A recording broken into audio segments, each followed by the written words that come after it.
भाई राम मंदिर का भी विरोध करने लगे। छपरा से आवाज आई, राम मंदिर का विरोध किए कि वहां हॉस्पिटल बनना चाहिए। मैंने राम के बारे में थोड़ी कुछ कहा। मैंने बोला कि भाई मंदिर जरूरी है, बट कॉलेज भी तो जरूरी है, शिक्षा भी तो जरूरी है, अस्पताल भी तो जरूरी है, लोगों के रोजी रोजगार भी तो जरूरी है। और रवि भैया के बात के लिए तो आप बिल्कुल कुछ मत कहिए।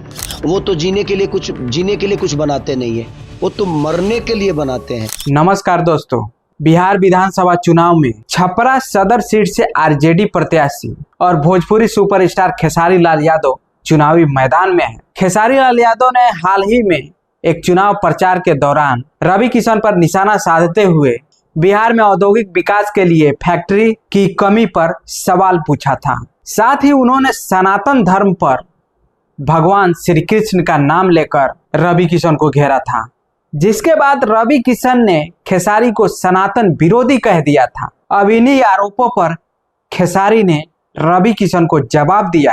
सुनिए अब रवि किशन पर क्या आरोप लगाए। मैं धर्म के विरोध में कभी नहीं रहा और मैं धर्म के विरोध में नहीं, आज भी नहीं हूं।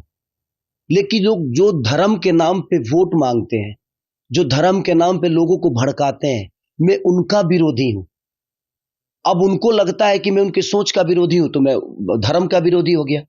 मैंने राम के बारे में थोड़ी कुछ कहा। मैंने बोला कि भाई मंदिर जरूरी है, बट कॉलेज भी तो जरूरी है, शिक्षा भी तो जरूरी है, अस्पताल भी तो जरूरी है, लोगों के रोजी रोजगार भी तो जरूरी है। आप सिर्फ मंदिर मस्जिद बनाकर लोगों को कितना रोजगार दोगे आप? श्रद्धा दिल में होता है किसी भगवान के लिए, मंदिर में भगवान नहीं होता है, हमारे दिल में होता है, उत्पन्न होता है, तब हम मंदिर जाते हैं।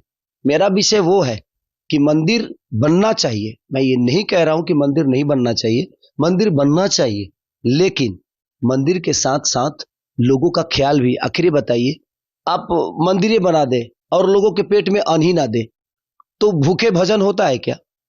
और रवि भैया के बात के लिए तो आप बिल्कुल कुछ मत कहिए। वो तो जीने के लिए कुछ बनाते नहीं है, वो तो मरने के लिए बनाते हैं। आपने उनका बयान सुना हो गया, माननीय आदित्यनाथ योगी जी के सामने बोल रहे हैं कि तुम लोग अगर यहाँ पे जलोगे गोरखपुर में तो सीधे स्वर्ग में जाओगे। तो वो जीते जी आपको कुछ नहीं देंगे। मरने के बाद का प्रोसीजर उनका जो है वो बहुत प्यारा होता है कि आपके चैन से जलने के लिए वो व्यवस्था करेंगे, आपके जीने के लिए वो कोई व्यवस्था आपको नहीं देंगे। वो कुछ भी बोल सकते हैं, वो महादेव है भाई और हम लोगों के बड़े भाई है और उनका विचारधारा अलग है। तो आपने सुना होगा ना, और उस पे आदित्यनाथ योगी जी हंस रहे हैं क्योंकि उनको भी लग रहा है कि ये जोकराई चल रहा है। कौन आदमी बताइए मरने के बाद ये सोचता है कि मैं जलूंगा तो गोरखपुर में जलूंगा तो स्वर्ग बन जाऊंगा? ऐसा तो नहीं कि वो स्वर्ग का सीढ़ी है, उन्होंने जलने के लिए वो चीता बनाया है कि स्वर्ग का सीढ़ी बना दिया है। रावण तो स्वर्ग का सीढ़ी बना नहीं पाया, लेकिन हमारे रवि भैया ने स्वर्ग की सीढ़ी गोरखपुर में बना दी है। अब जिसको जलना है आप उस स्वर्ग के सीढ़ी पे जाकर बैठो, आप जलोगे सीधे स्वर्ग में चले जाओगे। तो छोड़िए, वो बड़े भाई है भाई, वो कुछ भी बोल। दोस्तों, खेसारी कहते हैं रवि भैया से इस मंच के माध्यम से पूछना चाहता हूं, केंद्र में 15 साल और बिहार में 20 साल से भाजपा की सरकार है, लेकिन औद्योगिक विकास के लिए बिहार में कोई फैक्ट्री नहीं लगाई गई। आप किस सनातन धर्म की बात करते हैं और भगवान श्री कृष्ण की ओर इशारा कर अपने विरोधियों पर तंज कसते हैं। हालांकि भाजपा सांसद रवि किशन ने खेसारी को प्रचार के दौरान सनातन विरोधी भी बताते आए हैं। उनकी आवाज जो हुई आज निकल गई कि भाई राम मंदिर का भी विरोध करने लगे। छपरा से आवाज आई, राम मंदिर का विरोध किए कि वहां हॉस्पिटल बनना चाहिए। तो वही विरोधी आज बिहार सुन ला हो, समस्त बिहार से कहते हैं कि मां सीता के मंदिर का भी विरोध हो रहा है। यही विरोध, यही पार्टी, यही विरोधी चेहरे यूपी में भी किए, लेकिन मोदी जी, योगी जी कड़क वहां खड़े रहे। पूरा सनातन धर्म खड़ा रहा। माननीय सुप्रीम कोर्ट ने सब कुछ पक्ष को देखा और वहां भव्य मंदिर 500 साल बाद बना। अब मां जानकी का मंदिर भव्य बनने जा रहा है।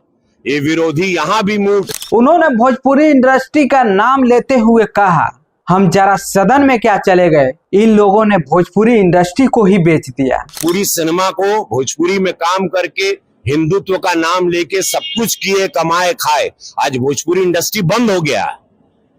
भोजपुरी इंडस्ट्री जो हम राष्ट्रीय पुरस्कार दिलवा के चले थे, इन लोगों को मशाल दिए थे और हम थोड़ा सदन में गए, हम सदन में क्या चले गए, इन लोगों ने भोजपुरी को भेज दिया। इन लोगों से पूछना चाहिए भोजपुरी इंडस्ट्री क्यों बंद हो गई, क्यों काम बंद हो गया, कि जहां मेरी फिल्में उसी छपरा या पूरे बिहार में सिल्वर जुबली होती थी, वहां आज एक दर्शक नहीं है। उसका कारण कौन है? किसने भोजपुरी को बदनाम किया, किसने भोजपुरी की ये हालत की, किसने जो क्या? तो आज वो लोग जवाब दें कि वो इंडस्ट्री पे ताला लगा के आप कोई और कुछ उम्मीदें देंगे। दोस्तों, जब तक बिहार विधानसभा चुनाव नहीं हो जाते तब तक ये हाई वोल्टेज ड्रामा ऐसे ही चलता रहेगा। वैसे खेसारी और रवि किशन की बयानबाजी पर आप क्या सोचते हैं? कमेंट बॉक्स में जरूर बताइए और वीडियो अच्छा लगा तो लाइक कीजिए। धन्यवाद।